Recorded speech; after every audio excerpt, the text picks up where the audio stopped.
Amém. Graça e paz para todos. Você que está em casa, você que está aqui no templo, que a graça de Deus possa alcançar as nossas vidas. Acho interessante o tema, o livro que está sendo tratado, que está sendo estudado, Pecados Intocáveis. E pelo que eu pude, eu dei uma pinceladazinha, dei uma olhadazinha no tema, no livro, e pelo que eu pude entender é que ele chama de pecados intocáveis porque são pecados sutis, né? São coisas que a gente acha que não é pecado e a gente acaba fazendo no dia a dia sem se tocar, sem perceber que estamos cometendo pecado diante de Deus, né? Claro que tem uns que são bem mais visíveis do que outros, mas esse de hoje especialmente, talvez muitas pessoas nem entendam isso como sendo um pecado, né? A ingratidão, que é o capítulo 10, que é ingratidão. E o autor, Jerry, ele trata isso aqui como sendo, a ingratidão como sendo um pecado, né? Então nós vamos estudar um pouco sobre isso, vamos debater um pouco, né? E vermos, e chegarmos à conclusão, né, sobre o que a gente pensa sobre isso, se realmente nós entendemos também que é um pecado ou se é apenas uma ingratidão mesmo, apenas uma falta de reconhecimento, né? Eu acho que a ingratidão é quando a gente não reconhece alguma coisa, né? A gente recebe algo e a gente não agradece, a gente acaba sendo ingrato, né? Ou por não reconhecer algo. Vamos estar trabalhando isso para entendermos melhor. Mas eu quero ler o texto da palavra de Deus, a carta de Paulo aos Tessalonicenses, 1 Tessalonicenses, capítulo 5, e o versículo 18, apenas o versículo 18.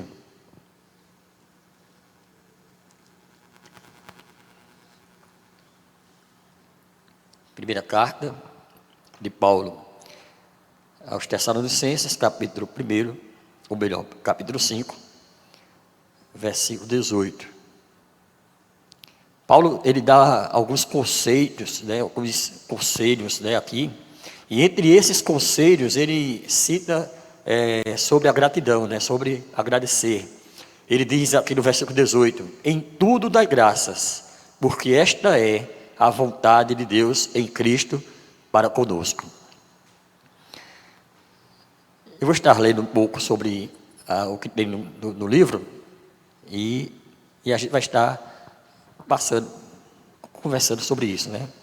Nos tempos bíblicos, a lepra era uma doença repugnante que afastava as vítimas do convívio familiar e social.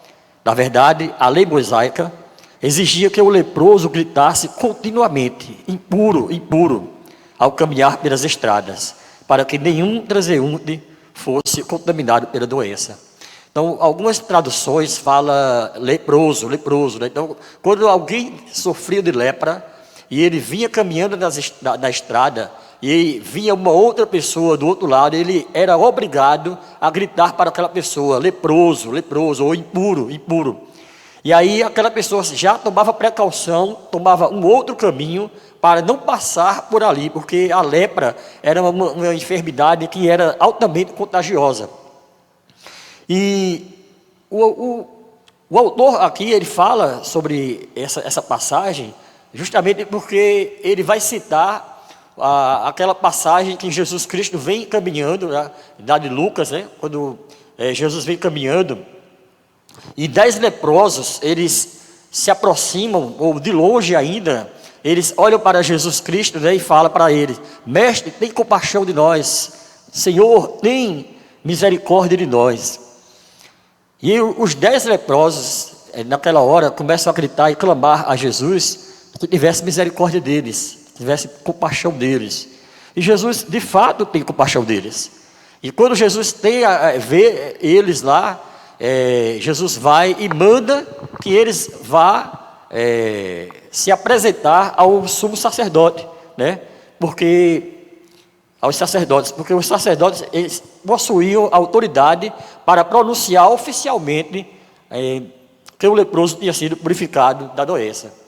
Mas interessante é que Jesus não faz nada, Jesus não ora, Jesus não passa a mão neles, Jesus não repreende a lepra, Jesus não tem nenhuma atitude, apenas ele diz assim: vão e se mostrem aos sacerdotes. E aí os 10 leprosos, na mesma hora, eles se viram e vão embora se apresentar ao sacerdote, vão para o templo para se apresentar ao sacerdote. O que é que nós vimos aqui? A gente vê que todos os 10 tiveram o quê? Fé. Os 10 acreditaram em Jesus. Eles não olharam para o outro e ficaram pensando: não, mas por que a gente vai se apresentar aos sacerdotes? A gente está leproso. Mas eles creram na palavra de Jesus. Quando Jesus disse para eles: vão e se apresentem aos sacerdotes, eles se viram e vão embora. E no caminho, no trajeto, no ato da fé, de ir para se apresentar ao sacerdote, eles são curados. Mas o que chama a atenção é que desses 10, quantos voltaram? E aí a gente tem até aquela brincadeira, né, que a gente fala assim: Jesus curou 10 leprosos, quantos leprosos voltaram para agradecer? Quem sabe essa resposta? Quantos voltaram? Nenhum. Voltou um curado, não era mais leproso. Então, foram 10 curados e apenas um ex-leproso, né, que agora havia sido curado, ele volta para agradecer a Deus, ou para agradecer a Jesus por ter sido curado da lepra. E isso chama a atenção de Jesus. E Jesus pergunta: mas não foram 10? Não foram 10 os curados? Não foram 10 que foram se apresentar? Porque somente este voltou. E o interessante é que este que voltou era samaritano. E os samaritanos não eram tidos como boa gente, né? Os samaritanos não eram tidos pelos judeus como pessoas de boa índole, ou eram impuros, eram pessoas ingratas. No entanto, aquele que retorna é um samaritano.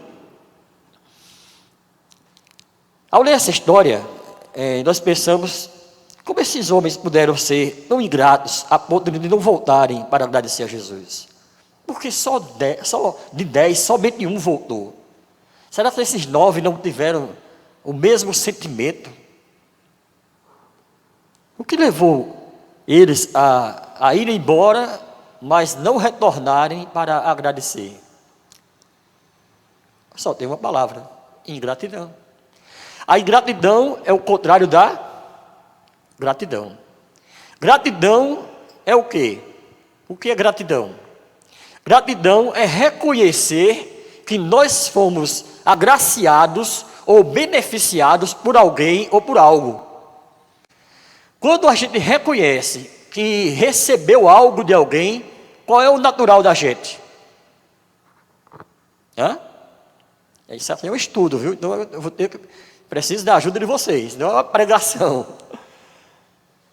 Qual é a reação de quem recebe algo? Agradecer.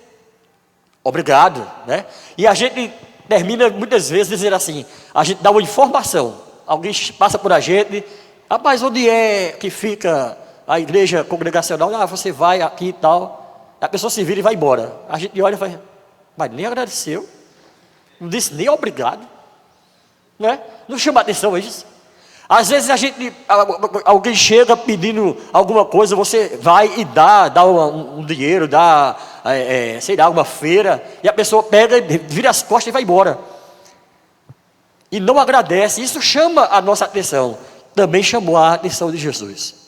Jesus fala: mas não foram 10 os curados, porque somente um voltou. Justamente porque aqueles que foram curados, aqueles 9 que foram curados, não reconheceram, né? Não tiveram gratidão em seus corações.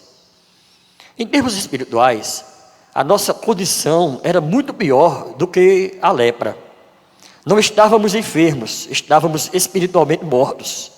Éramos escravos do mundo, de Satanás e das paixões de nossa natureza pecaminosa. Alguns teólogos dizem que o pecado é a lepra espiritual do ser humano, né? Em proporções diferentes. Claro que a lepra é uma enfermidade que era contagiosa, mas o pecado não contagia ninguém. O pecado só contagia a gente mesmo, né? Mas tem alguns teólogos que eles fazem essa ponte. Eles dizem que o pecado é a lepra espiritual, é a lepra que é a enfermidade da nossa alma. Nós estávamos sujeitos à ira de Deus. Entretanto, com seu grande amor e misericórdia, Ele nos alcançou e nos deu vida espiritual. Deus perdoou os nossos pecados por intermédio da morte de seu Filho e revestiu-nos da retidão absoluta do próprio Jesus. Um milagre ainda muito maior, o mais grandioso que Cristo fez, foi nos ter dado a vida espiritual. E esses benefícios dessa vida espiritual são infinitamente maiores do que a cura da lepra. E o autor aqui, ele faz uma pergunta: quantas vezes você já parou para agradecer a Deus pela sua salvação? Quantas vezes você já parou para agradecer a Deus pelo perdão dos seus pecados? Quantas vezes nós já paramos para agradecer a Deus, ou reconhecendo o bem que Deus nos fez? Às vezes a gente agradece por tantas coisas, mas não agradece pelo principal, que é pela vida eterna, que é pela salvação, que é pelo perdão de Deus. Algumas vezes eu tenho encontrado pessoas, e essas pessoas, eu faço alguma coisa por ela, e ela diz: Deus te abençoe. E eu falo: Ele já me abençoou. Ele já me abençoou. Ele me tirou do pecado, do lamaçal do pecado. Ele me tirou das trevas para a sua maravilhosa luz. E eu já disse isso aqui na igreja algumas vezes, pregando sobre gratidão, em momentos de gratidão, dizendo que se Deus não me desse mais nada, se eu não recebesse mais nada de Deus, eu já teria muito que agradecer pela salvação em Cristo Jesus. E eu aprendi a agradecer a Deus em oração. Sempre que eu estou orando, eu sempre agradeço ao Senhor pela salvação em Cristo Jesus, pelo perdão dos meus pecados, pelo sacrifício de Jesus Cristo na cruz do Calvário. Às vezes eu estou no trabalho, agora não, eu trabalho no ambiente cristão, mas antes, quando eu trabalhava na prefeitura, quando eu trabalhava no banco, quando eu trabalhava em alguma loja, e as pessoas disseram assim, aquele momento de final de ano, né? As pessoas só pensam em agradecer no final de ano. Então, quando estava chegando o período natalino, né? Aí tinha aquele momento de comunhão e dizia assim: Esdras, faça uma oração. Então eu aproveitava na oração para agradecer a Deus pelo sacrifício de Jesus na cruz do Calvário. E na oração eu evangelizava aquelas pessoas. Na oração eu estava agradecendo a Deus pelo sacrifício de Jesus, que tinha alcançado a minha vida, que tinha me dado vida plena e que poderia alcançar aquelas pessoas. Então era uma estratégia que eu tinha, né, de aproveitar aquele momento e dizer também que Cristo nasceu. Nós agradecemos a Deus pelo nascimento de Jesus, né, mas também agradecemos a Ele por Ele ter nascido em nossas vidas. Então, reconhecer o sacrifício de Jesus Cristo feito por nós deve ser todos os dias. Devemos ter essa gratidão no nosso coração, porque quando a gente faz isso, a gente tem a consciência de quem a gente era. Eu entendo, irmãos, que só agradece quem tem consciência do que está recebendo. Se eu não agradeço, é porque eu não tenho consciência daquilo que estou recebendo. A ingratidão, no meu entendimento, a ingratidão é um sentimento de que a pessoa ela acha que merece receber. Então, se eu acho que eu mereço, Logo que eu recebo, eu não vou agradecer, porque eu acho que mereço. Dá para entender o que eu estou querendo passar? Se eu não agradeço, é porque no meu entendimento, na minha cabeça, eu merecia aquilo. Aí eu pergunto, quem de nós merecia o perdão de Jesus? Quem de nós merecia o sacrifício de Jesus na cruz do Calvário? Quem de nós merecia ser chamado filho de Deus? Ninguém. Por isso nós devemos sempre dar graças a Deus. Continuando a leitura. Na realidade, a nossa vida toda deveria ser um agradecimento contínuo. Paulo afirmou aos atenienses que é Ele mesmo, Deus, quem dá a todos a vida, a respiração e todas as coisas. Isso significa que cada ar que respiramos é um presente de Deus. Tudo o que somos e tudo o que temos é uma dádiva de Deus. Toda habilidade intelectual, profissional ou técnica que possuímos é dádiva de Deus. É provável que não tenha sido um aluno estudioso e talvez tenha até suportado horas de treinamento profissional. Mas de onde veio a capacidade intelectual e o talento inato que você tem? Veio de Deus, que criou você com uma aptidão natural e depois, em sua generosa providência, o conduziu no desenvolvimento dos seus talentos. Então, tudo o que nós temos, tudo o que nós fazemos, não foi por acaso. Não é por acaso que eu ando, não é por acaso que eu falo, não é por acaso que eu penso. É porque Deus me deu saúde física, é porque Deus me deu saúde mental, é porque Deus me deu inteligência, é porque Deus me deu todas essas coisas. Então Paulo, quando ele fala aos atenienses, ele está falando ao Deus desconhecido. Paulo prega para os atenienses e ele diz assim: eu vejo que vocês são muito dados à religião, vocês são muito religiosos, e eu vi aqui também que vocês têm um altar ao Deus desconhecido. E aí Paulo começa a pregar para os atenienses sobre o Deus desconhecido. Quem é esse Deus desconhecido? O Deus desconhecido é aquele que fez todas as coisas. Ele criou o universo, ele criou a humanidade, ele criou o homem. E aí Paulo começa a trazer para os atenienses quem é Deus. Quem é esse Deus desconhecido? Fazendo Deus conhecido para eles.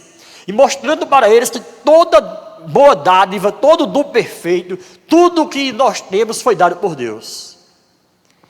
Então os atenienses, eles se consideravam o topo da inteligência, né? Eles tinham um aerópago. E a Bíblia diz que eles não cuidavam de outra coisa, a não ser das novas, a não ser de debater sobre algum assunto novo. Então eles estavam sempre estudando, sempre ouvindo alguém trazendo uma mensagem nova. E Paulo estava ali trazendo um evangelho, uma mensagem nova para eles. E Paulo começa a mostrar para eles que o que eles são porque Deus fez. E isso se aplica a nós. Se eu consigo um emprego, qual é a minha? Senhor, muito obrigado, porque o Senhor me capacitou para esse emprego. De mim mesmo, né? Eu não teria capacidade. Aí eu dá o X da questão, né? Muitas pessoas se acham altamente capacitadas. Tem gente que bate no peito e diz: eu sou o quê? O cara, né? Eu sou o cara. Eu sou eu posso, eu tenho, Você não tem nada, você não pode nada. Basta uma gripezinha para derrubar você. Basta um Covid para você se tremer de medo. Então por que você bate no peito para dizer que é alguma coisa? Nós somos o que somos porque Deus nos fez assim. Nós temos o que temos porque Deus nos deu. A Bíblia diz lá em Romanos: quem primeiro deu a ele para que ele lhe restitua? Quem deu primeiro a ele? Aí tem pessoas que dizem assim: você é dando que se recebe, né? Você vai dar e você vai receber. Não, eu vou dar porque eu já recebi. Eu vou fazer porque Deus já me abençoou. Não é para que Deus me abençoe. E isto é uma forma de gratidão. Isto é uma maneira de a gente demonstrar gratidão a Deus, quando a gente devolve para Deus algo que Ele já nos deu. Nós temos que prestar atenção à advertência de Deus aos israelitas. Lá em Deuteronômio, Moisés escreve na lei mosaica sobre a questão da gratidão e sobre a questão de ter, de possuir, né? O texto diz assim: cuidado para não te esqueceres do Senhor teu Deus, deixando de obedecer aos seus mandamentos, preceitos e estatutos, que hoje te ordeno. Não suceda que depois de teres comido e estares farto, depois de teres construído boas casas e nelas morado, depois de se multiplicarem as tuas manadas, os teus rebanhos, a tua prata e o teu ouro, sim, depois de multiplicar tudo quanto tens, o teu coração se exalte e se esqueças do Senhor teu Deus. Moisés está dizendo para o povo: tenha cuidado para que quando você prosperar, você não se esqueça de Deus. Cuidado para que quando você fizer todas essas coisas, você construir casas, você multiplicar seus bens, cuidado para você não se esquecer de Deus. E o texto continua: portanto, não digas no teu coração, a minha força e a fortaleza da minha mão adquiriram para mim estas riquezas. Não diga isso. Moisés está dizendo para o povo: não diga jamais isso. Pelo contrário, tu te lembrarás do Senhor teu Deus, porque é Ele quem te dá força para adquirir as riquezas, a fim de confirmar sua aliança que jurou a teus pais, como acontece hoje. Então, Deus está advertindo o povo para que o povo não se estribe no que eles têm, para que eles não se estribem na sua força, dizendo que eles podem, por isso que eles conquistaram. E em alguns momentos, o povo foi para a guerra confiando em si mesmo. O povo saiu para a guerra e aí mandaram primeiro um batedor, né? Um batedor é aquela pessoa que vai à frente, olha o exército, olha a situação. E aqui ele vai e olha e diz: o povo lá é muito fraco. Aquele povo lá é tranquilo. Para a gente vai ser fácil essa vitória. Então, não leve todo o exército. Leve aí somente 300 homens. Ou leve aí 500 homens ou 1000 homens. E aí o povo vai para a batalha confiante, porque achava que era força, que tinha a força, que tinha o talento da guerra, né? E foram e perderam, e fugiram diante se não me falha a memória, dos midianitas. Fugiram daquele grupo. E aí eles voltam envergonhados, cabisbaixos, tristes, porque eles perderam a batalha, quando eles achavam que era uma batalha fácil. Mas o que aconteceu? Eles confiaram em seus esforços, eles confiaram em si mesmo. No entanto, o que houve por trás de tudo isso é que havia pecado no meio do povo. Havia o pecado de Acã. Acã tinha roubado, Acã tinha pego riquezas, pego prata e ouro que não deveria ter pego, e tinha colocado debaixo da sua tenda, e por isso Deus permitiu que o povo perdesse. Mas aí depois o povo tem um conserto, descobre esse pecado, Deus traz a punição sobre a família que pecou, e depois disso, aí agora eles consultam ao Senhor: Senhor, a gente vai? A gente vai com quantos, né? Davi, quando ia para a peleja, Davi, quando ia para a guerra, ele consultava ao Senhor e dizia: Senhor, o Senhor vai me fazer próspero? Eu vou vencer a batalha? Com quantas pessoas eu vou? Veja que diferença. Davi reconhecia, Davi era vitorioso. Olha só, Davi nunca perdeu nenhuma batalha. O rei Davi nunca perdeu nenhuma batalha, a não ser a batalha contra si mesmo, e a não ser a batalha da sua família. Mas na guerra, os inimigos que Davi enfrentou, ele venceu todos os seus inimigos. Mas quando Davi ia para a guerra, ele não dizia: até hoje eu venci, ninguém me para, ninguém pode comigo. Não, ele dizia assim: Senhor, eu vou pelejar, o Senhor vai me dar a vitória, o Senhor vai comigo. Em determinado momento, Israel disse, Josué fala para Deus: se a tua presença não for conosco, não nos faça subir daqui. Então a presença de Deus para o povo de para o povo judeu era preciosíssima. Mas existiam aqueles que não reconheciam isso. E Deus estava advertindo a eles, para que eles não confiassem em si mesmos, mas entendessem que a vitória, que a prosperidade era dada por Deus. Porque era Deus quem capacitava. Às vezes a gente vai fazer uma prova, né? Às vezes a gente fazer um concurso, né? E a gente estuda. E algumas vezes a gente confia no que a gente estudou. Mas quando a gente chega lá, parece que não caiu nada do que estudamos. Ou parece que dá um bloqueio, dá aquele chamado branco, né? Deu um branco. E a gente não lembra de mais nada. Meu Deus, eu estudei tanto isso aqui. Mas tá na ponta da língua e não sai. É quando a gente confia na gente mesmo. Quando a gente confia, de autoconfiança. Mas quando a gente coloca, Senhor, vai à minha frente. Abençoa a minha mente. Abençoa a minha memória. Aquilo que eu estudei, me revela, me mostra, para que eu possa me dar bem, para que eu possa me sair bem nessa prova. Aprendamos com a gratidão. Sejamos gratos a Deus por tudo. Uma das coisas que me chamou a atenção é que o autor Jerry, ele fala mais sobre gratidão do que sobre ingratidão. Apesar do tema aqui ser ingratidão, ele fala mais sobre gratidão. Por quê? Porque a ideia dele, o pensamento dele é despertar na gente o sentimento de gratidão. Então ele fala um pouco sobre a ingratidão, que muitas vezes acontece na nossa vida, mas ele sempre nos aponta para a gratidão. Ele sempre nos leva para a gratidão.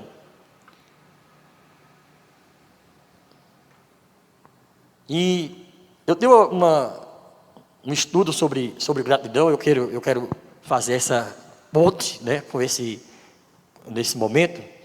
E eu escrevi assim: gratidão é muito mais uma ordem de Deus do que um mero sentimento nosso. Deus pede de nós gratidão. Deus exige, na verdade, que nós sejamos gratos. E Ele exige de nós que nós sejamos gratos para que a gente reconheça toda a bondade dEle. Para que a gente reconheça que dEle é que vem todo o dom perfeito. O apóstolo Paulo, ele critica a ingratidão. Em Romanos, capítulo 1 e 21, o autor também fala desse texto, né, fala sobre isso.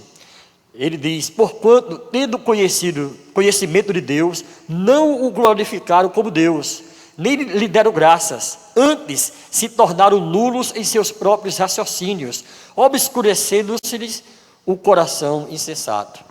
Então os homens, que Paulo estava falando ali, eles não deram a Deus a glória, né? Mesmo conhecendo a Deus, mesmo tendo conhecimento de Deus, não deram a glória, não glorificaram a Deus.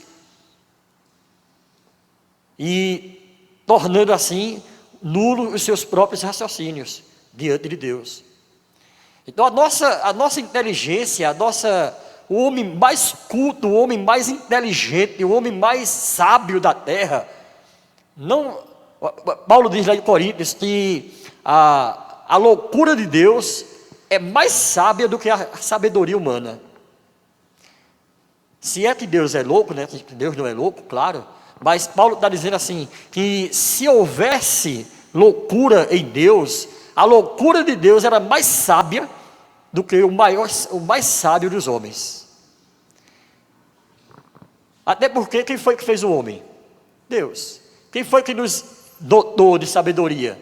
Deus. Quem foi que nos deu um QI? Deus.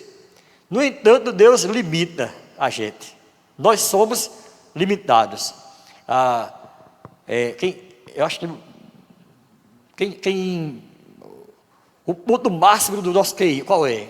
Quem usa, né? Os cientistas dizem aí, né? Daniel, qual é o ponto máximo? O cara mais inteligente usa o quanto do QI dele? Chega em percentual. Dos 100%? Sim. Está bem longe da capacidade, né? O que a gente tem, o que o nosso QI tem, e o que nós usamos, é muito longe da nossa capacidade, não é verdade? Mas Deus nos limita. Nós somos assim, e ainda não reconhecemos. Imagina se usássemos tudo o que Ele nos deu. Sim. E no máximo 10%.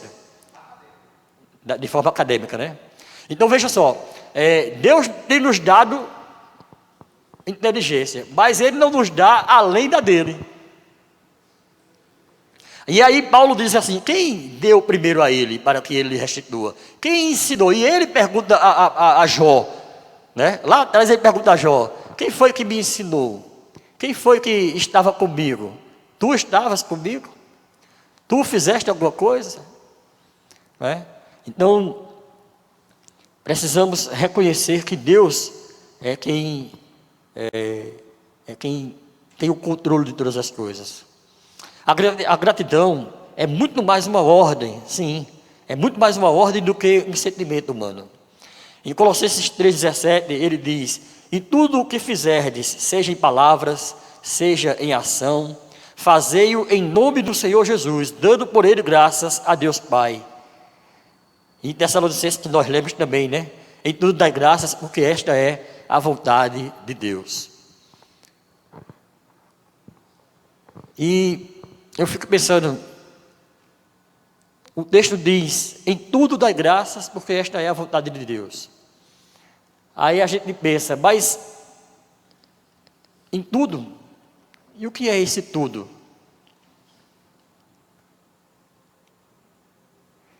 Agradecer a Deus por suas bênçãos materiais e espirituais em nossa vida não é apenas um gesto educado de nossa parte, é a vontade moral de Deus. Deixar de fazer o agradecimento que Ele merece é pecado. Isso pode parecer um pecado inocente para nós, porque não machuca ninguém, contudo é a afronta e insulto àquele que nos criou e sustenta a cada segundo da vida. Nos sustenta a cada segundo da vida. E se, como Jesus deixou bem claro, amar a Deus de todo o coração, alma e entendimento é o primeiro e mais importante mandamento, então o hábito de não agradecer a Deus é uma desobediência ao maior dos mandamentos. Então o autor ele apresenta a ingratidão como um pecado, como uma afronta, como um insulto a Deus. Por quê? Porque Deus nos deu todas as coisas. E aí eu volto a falar aquilo que eu disse no início, né? Por que é pecado? Porque falta o reconhecimento. Quando eu não reconheço que Deus está me dando algo, que Deus é o merecedor de tudo isso, é um pecado.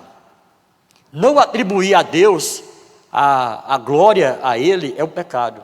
Vocês lembram do texto lá acho que em Mateus, que Herodes, né? Herodes ele diz umas palavras de sabedoria, e quando ele fala as palavras, o povo todo diz assim: glória a Deus, é palavra de Deus. E o que é que ele faz? Ele não dá graças a Deus, ele não dá glória a Deus. E o que é que acontece com ele? Ele morre na mesma hora, comido de vermes. Ele é tomado de vermes naquela hora, porque ele não glorificou a Deus, as palavras que Deus colocou na boca dele. Ele toma para si a glória. Ele acha que tudo veio dele, que foi ele mesmo quem, aquela sabedoria veio dele. E por não dar glória a Deus, ele morre na mesma hora. E eu aprendi com um grupo Chamardete. Quando eu cantava no grupo Chamardete, nós tínhamos um irmão que participava conosco, Faustino, e ele sempre dava estudos para a gente. E ele compartilhou com a gente que toda vez que nós louvássemos a Deus, toda vez que a gente louvasse em alguma igreja, e que as pessoas viessem elogiar a gente, elogiassem o conjunto, que elogiassem a maneira como a gente cantava, que as pessoas diziam, a gente sente a presença de Deus quando vocês louvam, quando vocês cantam, a gente sente a presença de Deus. Então ele nos alertou para que quando a gente ouvisse isso, a gente, depois que a pessoa saísse, a gente dizia: Senhor, a glória é tua. Senhor, muito obrigado, porque o Senhor nos usou para o louvor desse dia, para louvarmos a Ti. E eu trouxe isso para a minha vida, eu trouxe isso para o meu coração. E muitas vezes quando alguém me elogia, quando alguém fala para mim do meu trabalho, ou da minha pregação, ou do estudo que eu dou, ou qualquer coisa, né? Eu trabalho secular, e eu procuro dizer assim: Senhor, muito obrigado, porque foi o Senhor que me capacitou. Foi o Senhor quem me usou. Foi o Senhor quem colocou as palavras nos meus lábios. Foi o Senhor que me deu a ideia de fazer, de realizar tal coisa, né? Então, eu procuro depositar diante de Deus qualquer elogio que eu recebo. Por quê? Porque eu reconheço que é Deus quem está me dando aquilo. Então esse deve ser o nosso sentimento, reconhecer de que tudo vem de Deus. Como eu já falei, toda boa dádiva, todo dom perfeito, vem de quem? Do Pai das luzes, em quem não há mudança, nem sombra, nem variação, né? Às vezes, a gente faz determinadas coisas e, por exemplo, a gente agradece a Deus por algumas coisas, ou a gente louva a Deus, a gente adora a Deus em momentos difíceis, não é? E de repente, no momento mais simples, a gente começa a reclamar. A gente começa eu não vou dizer praguejar, mas a gente começa a cobrar de Deus algo mais simples, não é? Era o que Israel fazia. Deus libertou Israel da escravidão. Ele trouxe as 10 pragas, ele abriu o mar vermelho, ele deu o maná, ele deu alimento, deu carne para o povo, e daqui a pouco o povo estava reclamando de Deus. O povo dizia para Moisés: mas Deus nos tirou lá da terra do Egito para morrermos aqui, para morrermos de fome. Era melhor, e eles começam a sentir saudade, sabe de quê? Das cebolas. Eles começam a sentir saudade da cebola, eles estão comendo maná, eles estão comendo carne, eles estão comendo o maná que vem do céu, e aí eles estão com saudade da cebola do Egito. Sabe por que eles estão com saudade? Estão com saudade da escravidão. Porque eles diziam assim: mas a gente estava escravo, mas pelo menos a gente tem um canto para a gente ficar. Faltava a confiança em Deus. Aí Deus pesava a mão sobre o povo por causa disso. E aí o povo se voltava para Deus, se arrependia, começava a reconhecer, agradecendo a Deus pelas coisas. Não honrar a Deus, nem lhe ser grato, são características evidentes da sociedade atual. Como também é a decadência cada vez maior de nossa época. Na verdade, a descrição da depravação moral. E Paulo fala lá em Romanos, capítulo 1, que nós lemos há pouco. Pode ser aplicada quase ao pé da letra na época de hoje, né, que vivemos. Será que isso não é, mais uma vez, um julgamento de Deus por deixarmos de honrá-lo e agradecer-lhe? Como cristãos, certamente não desejamos contribuir para que Deus nos castigue. Todavia, assim o faremos com a sociedade em geral, se deixarmos de prestar a Deus o agradecimento que lhe é devido. Então, o homem hoje, ele não agradece a Deus, ele não reconhece as bênçãos de Deus, por isso ele não tem gratidão. Mas nós cristãos, nós que somos salvos, lavados e remidos do Senhor, nós que estudamos a palavra, nós que lemos pelo menos a palavra, nós não podemos cometer esse desatínio, né? Nós não podemos cometer esse erro, nós não podemos cometer este pecado de não darmos graças a Deus. Precisamos reconhecer dia a dia a soberania de Deus, Precisamos reconhecer dia a dia de que Deus é quem nos tem dado todas as coisas. Por acreditarmos que a Bíblia é a palavra de Deus, temos maior ou mais obrigação de obedecer-lhe. E parte de nossa obediência é dar graças a Deus, sempre e por todas as coisas. E aí eu queria voltar um pouco, eu ia começar a falar e terminou fugindo, né? Dar graças a Deus por tudo. Aí a gente pergunta, o que é esse tudo? Só as coisas boas, né? Só agradecer as coisas boas. Mas tudo é tudo. Tudo não é alguma coisa. Mas como agradecer a Deus, né, nos momentos difíceis da vida? Como agradecer a Deus quando a gente chega da despensa e abre e está vazia? Como agradecer a Deus quando a gente chega do trabalho e recebe a carta dizendo: você foi demitido? Como agradecer a Deus numa hora dessa? Eu tenho um estudo sobre adoração, sobre louvor a Deus, sobre adorar a Deus. E eu falo o seguinte, e tem tudo a ver com isso. Nós devemos encontrar motivos para adorar a Deus. Em meio às dificuldades, nós devemos encontrar motivos para adorar a Deus. Davi, ele tem um filho, né, daquele problema que ele teve com Betseba. Ela concebe um filho e a criança adoece. E quando a criança adoece, Davi se prostra e chora e jejuma e ora e pede a Deus pela vida daquela criança. Mas a criança morre. E quando a criança morre, os servos de Davi ficam com medo de falar para ele. Porque Davi não estava comendo, Davi não estava se levantando, não estava fazendo nada. Somente orando, pedindo a Deus pela cura da criança. E aí aqueles homens, eles têm medo disso. E Davi percebe que eles estão preocupados. E aí Davi pergunta, a criança é morta? Morreu a criança? E eles disseram, morreu. Aí Davi se levanta, vai para casa, toma um banho, se ajeita e vai para a casa de Deus para adorar a Deus. E aí as pessoas perguntam para ele, mas o que é isso que você está fazendo? Você estava viva, você estava orando, estava jejuando, e agora ela morreu e você vai para Deus para adorar. E ele disse, olha, quando a criança estava viva, eu orava para que Deus, porventura, pela sua misericórdia, curasse ela. Mas agora, Deus já tomou, Deus levou para si. E eu quero agradecer a Deus, quero louvar a Deus pelo que Ele é. Então Davi reconhece a grandeza de Deus. No momento difícil, ele sai para adorar a Deus.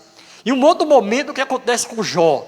Depois que Jó perde tudo, perde os seus 10 filhos, depois que perde todos os seus bens, perde a sua casa, fica cheio de chagas, de feridas, o que é que ele faz? A Bíblia diz que ele rasga as suas roupas, ele se prostra e agradece a Deus, e louva a Deus, e ora agradecendo a Deus. Então nós devemos encontrar motivos para agradecer a Deus. Eu lembro que quando eu trabalhei quase 15 anos no banco. E aí chegou esse dia, eu recebi a carta de demissão. E quando eu cheguei em casa, eu coloquei a carta em cima da cama, me ajoelhei e orei ao Senhor, dizendo, Senhor, muito obrigado pelos quase 15 anos que o Senhor me deixou lá, que o Senhor me manteve lá. Porque muitos entraram e saíram, muitos foram demitidos, mas até hoje o Senhor me deu condição de sustentar a minha família, de ter uma família, né, por causa desse emprego. Eu te agradeço, porque o Senhor até hoje, né, o Senhor me manteve nesse emprego. E depois desse emprego ele veio a indenização, e eu fiz a minha casa e tal. Então devemos achar motivos, encontrar motivos para adorar a Deus, para louvar a Deus, para agradecer a Deus, mesmo em meio às dificuldades. Só em reconhecer que Deus é soberano sobre todas as coisas, já é motivo para a gente agradecer. Senhor, eu estou passando por essa privação, eu estou passando por essa provação, mas o Senhor tem cuidado de mim, o Senhor está me guardando. Eu lembro que nesse período que eu saí que eu saí do banco, que eu fui demitido, eu passei 2 anos desempregado. E às vezes eu chegava, eu em casa, a Cristina trabalhava, ganhava apenas, parece que na época era meio salário mínimo que ela ganhava, e não dava para sustentar a família, né? E aí enquanto ela trabalhava, eu ficava em casa. Em casa eu não ia ficar de perna pro ar, né? Então eu não vou fazer as coisas que minha mãe me ensinou a fazer. Minha mãe ensinou a cozinhar, me ensinou a lavar, a passar. Então eu fazia, ajudava a Cristina nesse ponto. E aí eu estava cozinhando e chegava, ia na vasilha e tinha acabado o arroz. Aí eu chamava, Micael, vá ali, pega um arroz ali, o Azaf, pega ali o arroz. Aí ele lá na despensa pegava e dizia, papai, é o último. Só tem esse. E eu pegava aquele pacote de arroz, aí eu levantava e dizia, Senhor, muito obrigado, porque o Senhor não nos deixou faltar. Esse é o último, mas não tem nos faltado. E antes que aquele pacote de arroz acabasse, Deus já providenciava uma feira. E alguém batia na minha porta e vinha deixar uma feira, porque alguém estava sabendo da nossa necessidade e trazia uma feira. Então nunca nos faltou o pão de cada dia, nunca nos faltou o alimento. E eu sempre estava agradecendo a Deus por tudo que Deus estava fazendo. Todos os dias eu ia para casa e eu tinha R$1 para comprar pão. Todos os dias. Eu não sei como, às vezes eu vestia uma calça que fazia tempo que eu não vestia, e quando botava a mão no bolso, tinha R$1 lá dentro. Eu digo, R$1, vou comprar pão. Aí comprava um pão. Às vezes eu vinha na rua e achava, eita, o dinheiro do pão. Quantas situações eu passei, quantos momentos, né? E eu lembro que uma vez cheguei na padaria, e eu estava com R$1 para comprar pão. E aí eu olhei, aí tinha um sonho, ó. Aí eu comecei a sonhar com o sonho. Eu disse, Jesus, a vontade de comer sonho. Mas estava apertado, estava privado daquilo. E eu fiquei pensando, se eu comer um sonho, o sonho era 40 centavos. Se eu comprasse o sonho, aí eu não ia ter pão para levar para casa. E aí eu precisava dar em casa o pão dos meninos, né? E eu fiquei olhando para o pão e olhando para o sonho. E fiquei só sonhando, né? Comprei o pão e fui para casa. E quando cheguei em casa, Cristina estava lá e disse, olha, veio aqui a mãe dos meninos, dos colegas de Azaf e de Micael, vieram aqui. E ela deixou um negócio para tu aí. Sabe o que era? 4 sonhos. Eu deixei de comprar um sonho, comprei pão para trazer para casa. E quando chego em casa, tem 4 sonhos esperando por mim. Então, como não agradecer a Deus por uma coisa tão simples? Devemos agradecer a Deus por tudo, mesmo que aquela coisa pareça ser ruim. Tem coisas que para a gente parece, no momento dói, no momento é pesado, mas depois a gente entende. Apesar desses 2 anos de desemprego, ninguém nunca bateu na minha porta para me cobrar nada. Porque todas as vezes que chegava o dia de pagar minhas contas, Deus providenciava, Deus abria as portas e eu tinha o dinheiro para pagar as contas. Eu pegava, ainda hoje faço isso, eu pego as minhas contas, coloco na geladeira ou no armário, que é de aço, e coloco um imã segurando as contas. A conta de água, de luz, né? Na época eu só podia ter essas 2 contas mesmo, água e luz. Eu não comprava nada no cartão, porque não tinha como pagar, então eu não comprava. Mas estava lá, conta de água e luz. E estava chegando o dia de pagar, e eu não tinha o dinheiro. Aí chegava alguém lá em casa para visitar a gente, conversava e tal. E quando essa pessoa saía, quando a gente chegava na cozinha, estava lá o dinheiro da conta. A pessoa tinha deixado o dinheiro lá. E a gente pagava a conta. Quando nós temos gratidão no nosso coração, Deus providencia as coisas para a gente. E mesmo que Ele não providencie, devemos agradecer a Ele, né? Então, eu nunca deixei de pagar nenhuma conta. E o interessante é que houve uma vez que eu não tinha o dinheiro de pagar a luz. A ideia é que horas? Ninguém me disse esse horário, não. 8.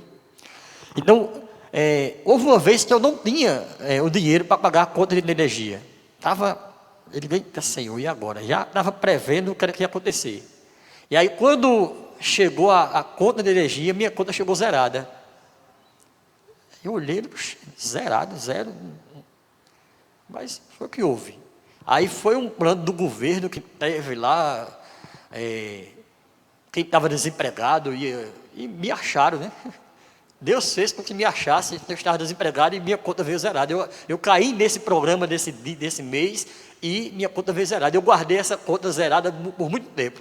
Quero um testemunho para mostrar o que aconteceu. Acho que eu não tenho mais. E no outro mês, ela não veio mais zerada, mas Deus já ia me dar a condição de pagar. Então, irmãos, devemos ter um coração grato a Deus. Não pequemos contra Deus. Quando reconhecemos a grandeza de Deus, entendemos que tudo vem dele. E por isso temos gratidão. Quem tem gratidão, oferta, dá. Quem tem gratidão, reconhece que recebeu para dar. Quando a gente recebe algo de Deus e a gente tem gratidão no coração, a gente reconhece que a gente recebe para quê? Para dar. Lembra de Ana, mãe de Samuel? O que acontece com Ana? Ana está lá no templo chorando, balbucejando, né? E é tanto que o profeta ele olha para ela, né? E acha que ela está embriagada, está bêbada. E aí ele repreende ela. Como é que se numa hora do dia está desse jeito? E ela diz: não, Senhor, meu Senhor, não me tenha por filha de Belial. A tua serva está amargurada de coração. Ana era estéril, ela não podia ter filhos, ela não tinha filhos. E ela estava ali diante de Deus, chorando, pedindo a Deus um filho. E Ana, ela faz uma promessa a Deus: Senhor, se o Senhor abrir a minha madre e eu tiver um filho, eu vou devolver este filho para o Senhor. E o profeta disse para ela: vai para casa e Deus te conceda a petição do teu coração. O profeta nem sabia o que era. O profeta nem sabia que ela era estéril. Mas ele disse para ela: Deus te conceda o que tu estás pedindo a ele. E Ana vai para casa e a Bíblia diz que o seu semblante já não é mais o mesmo. Ela já não está mais triste. Ela agora está alegre. E ela confia na palavra do profeta. E aí ela chega em casa e depois ela engravida e tem um filho, tem Samuel. E depois de um tempo ela traz Samuel para o profeta e diz: olha, eu sou aquela mulher que estava chorando. E o Senhor me deu a palavra de que Deus concedesse. Era por esse filho que eu chorava. E eu estou devolvendo ele ao Senhor. E o profeta disse para ela: sabe o que? Deus te conceda mais filhos. Porque você deu o seu filho para Deus. E Ana teve mais 6 filhos, ou mais 5 filhos, depois de Samuel. Ao todo, ela teve 6 filhos. Deus abriu a madre dela. Porque a gratidão no coração dela foi tão grande que ela entendeu que ela recebia para dar. Então ela recebe Samuel e ela devolve Samuel. Ela oferta a Deus a sua bênção. Tem uma outra história, um outro fato também que me chama a atenção. É que existem, sabe aqueles momentos que a gente está pensando e a gente pensa alto? Já aconteceu com você? Assim, você está sozinho assim, de repente você pensa. Aí quando você pensa alto e fala. E alguém está do lado assim, escuta e diz: o quê? Você falou o quê? E isso aconteceu com Davi. Davi estava no deserto. E ele para e olha assim, e ele pensa e diz assim: ah, quem me dera tomar da água, da fonte que está lá em Belém. Água pura, água boa. E aí quando Davi fala alto isso, ele pensa e fala alto, tem 3 soldados dele, 3 valentes dele, que escuta isso. E esses valentes vão até aquele poço para pegar água. Mas sabe o que acontece? Acontece que aquele poço estava cercado por um exército inimigo. Aquele poço estava cercado pelos midianitas, né? Aliás, não era os filisteus.